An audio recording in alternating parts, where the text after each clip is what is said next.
Bom, eu só conheci a Maria de Lourdes Pintacilgo após o 25 de Abril.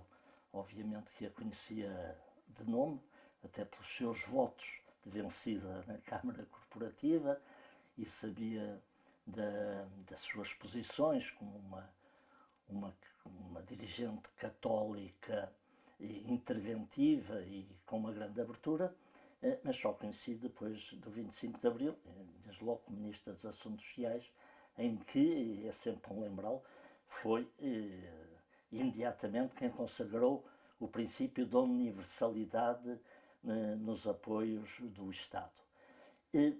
Mas o contacto que vinha a ter maior foi sobretudo depois dela ser Primeira-Ministra. Quando foi para Primeira-Ministra, claro, tive vários contactos e curiosamente até, e não por acaso, porque eu era ao tempo diretor de um jornal, que era o jornal de maior audiência em Portugal, um semanário,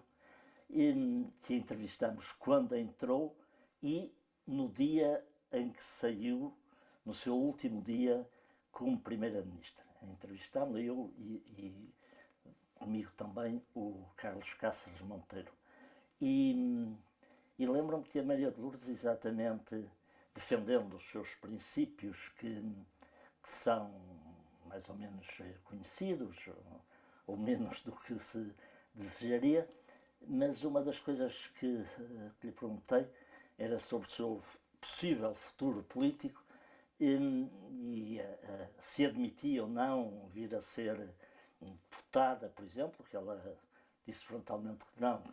estava da intervenção política. Aliás, ela, o que disse daquela sua experiência foi de uma certa desilusão perante o que ela chamava os certos políticos profissionais. Os dirigentes, nomeadamente os dirigentes partidários. E perguntámos-lhe, porque já então, ainda antes da candidatura do Ianas, houve assim um princípio de movimento sobre a hipótese de ela ser candidata a Presidente da República. E ela recusou isso e disse que era uma coisa que estava absolutamente fora do seu horizonte. Curiosamente, mas já me referirei a isso, sabe, viria a sê-lo em circunstâncias a que por acaso, de certa forma, involuntariamente estive ligado. Bom, mas a partir daí tive muito mais contato com ela e pertenci desde o início, fui, aliás, membro do que se chamava uma comissão diretiva ou política, do movimento para o aprofundamento da democracia MAD, de que ela era, digamos, a referência e o seu pensamento. O seu pensamento, nós aliás publicámos um documento sobre isso, que era a ideia de defender uma democracia mais real, mais aprofundada nas raízes e com a maior participação possível de cidadãos. Esta é uma ideia que a Maria Lourdes sempre defendeu, embora não só ela, mesmo mais tarde no PRD, isso também esteve presente, que era a democracia representativa ser o fundamental, mas haver também uma força grande de democracia participativa. Fazer todos os cidadãos intervirem na vida coletiva e, por um lado, e por outro, haver uma luta por coisas de justiça social, uma maior igualdade social. E a Maria de Lourdes, aliás, muito fiel ao pensamento essencial, pensamento social da Igreja, era uma grande defensora disso. Portanto, democracia representativa com uma componente para aprofundar de democracia participativa e a possibilidade dos cidadãos acederem aos vários bens, desde logo a educação, como algo de essencial para essa mesma democracia. A Maria Lourdes, entretanto, como sabe, era embaixadora na Unesco, suspendeu quando esteve primeira-ministra e voltou. E é uma coisa que eu não posso esquecer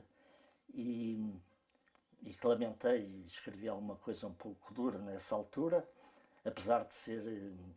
posso dizer, amigo do Diogo Freitas do Amaral e que mantive até ao fim, que nessa altura a Maria de Lourdes tinha grandes condições, grandes possibilidades de vir a ser a a secretária-geral da Unesco. Infelizmente, o governo de então, da AD, e de que o Diogo Freitas do Amaral era ministro dos Estrangeiros, não fez nada nesse sentido, pelo contrário, e tirou-a de embaixadora de Portugal na Unesco. A questão da presidência tem isto interessante, como eu digo, o jornal ao tempo tinha grande influência e ainda tinha dinheiro para se fazer sondagens. E começamos a fazer umas sondagens sobre as candidaturas para a presidência da República, em 85. E eu incluí o nome da Maria de Lourdes, de par com outros, que me recordo que um deles era o Mário Soares, o Mota Amaral, etc. E a Maria de Lourdes ficou em primeiro lugar, estava sempre à frente nas sondagens. Eu sei que no princípio ela ainda resistiu um pedaço, mas acabou por assumir de corpo inteiro, e a partir de certa altura com grande empenho, porque houve ali uma altura em que houve uma tentativa de certa forma, ver se entre ela e a candidatura de Salgado Senha havia alguma hipótese de existência, que ela recusou, até porque com certeza percebeu que não seria ela a vir a ser apoiada se isso acontecesse. E sabe-se o que aconteceu. Penso que, de certa forma, amagoou um pedaço. Manteve-se sempre fiel aos seus valores, aquilo lembro-me que um título do jornal, salvo quando ela morreu, que lhe chamava Uma Engenheira das Utopias, mas estas utopias eram de facto alicerçadas num pensamento muito original e numa longa prática que por vezes seria um bocado lírica, mas em que havia muito de substancial do seu pensamento e tão reconhecido internacionalmente, que ela, como sabe, teve uma série de cargos internacionais importantes, a convite das Nações Unidas, inclusive a de Presidente do Conselho de Sábios do Conselho Europeu e vice-presidente, não sei se chegou a ser presidente de um grupo de antigos presidentes da República e chefes de governo, etc. Eu tenho muitas histórias, claro, com a Maria de Lourdes, que não vou para aqui trazer, mas tenho aqui uma nota porque ela foi, a meu convite, claro, uma das ensaístas colaboradoras da Visão. E numa crónica menos de 2 meses antes de morrer, ela morreu a 10 de julho de 2004, e celebrando o 25 de Abril, ela dizia: estes 30 anos são um compromisso com a memória com que sonhamos e com a memória futura do que havemos de sonhar. E, curiosamente, embora tristemente, o último texto dela publicado, por nós da Visão, foi 2 dias antes da sua morte, no dia 8 de julho de 2004, e em que ela falava, ou terminava com uma citação da Sofia de Mello Breiner, que tinha morrido poucos dias antes, no dia 2. E, aliás, esta era uma das características suas, que era uma pessoa de cultura e gostava muito de poesia, de tal forma que no seu discurso de posse, eu lembro-me, ela citou um poema, embora não dizer o nome do poeta, do Carlos de Oliveira, e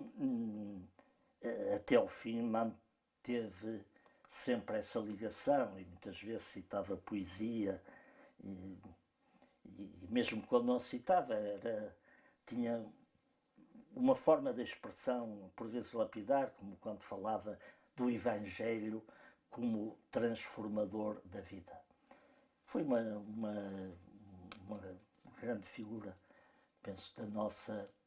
eu não direi da nossa vida política, da nossa vida cívica, da nossa vida cultural e do melhor, de uma defensora sempre extremo do pensamento social, pensamento generoso e de abertura e criativo, tendo na base a sua formação católica e, digamos, sempre projetando-a e sempre com uma ideia de futuro.